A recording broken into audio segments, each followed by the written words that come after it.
दरम्यान चौकशीच्या पार्श्वभूमीवर आता रोहित पवारांनी एक ट्विट देखील केलेलं आहे। त्यांचं ट्विट बघूया। ईडी कार्यालयात उद्या चौकशीसाठी गेल्यानंतर यापूर्वी जसं सहकार्य केलं तसंच आताही अधिकाऱ्यांना पूर्ण सहकार्य करणार आहे। मात्र सध्याचं सुडाचं राजकारण पाहता सगळ्याच यंत्रणांवर सरकारचा प्रचंड दबाव असल्यानं याच दबावाखाली माझ्याबाबत ईडीनं काही चुकीची कारवाई केली तर कुणीही घाबरून जाऊ नये। उलट आदरणीय पवार साहेबांच्या सोबत आणि महाराष्ट्राचा स्वाभिमान जपणाऱ्या आणि संविधानावर विश्वास असलेल्या प्रत्येक व्यक्तीसोबत सर्वांनी एकजुटीनं उभं राहावं। कारण आपल्याला कुणापुढेही न झुकता महाराष्ट्राचा स्वाभिमानी बाणा टिकवायचाय आणि महाराष्ट्र धर्म जपायचाय।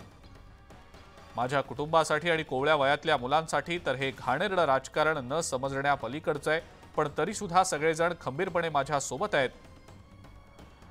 शिवाय उद्या खासदार सुप्रियाताई आणि स्वतः आदरणीय पवार साहेबही येत आहेत।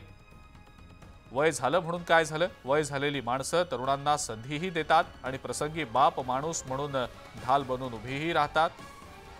माझ्यासाठी तर हे भारावणारं आहे।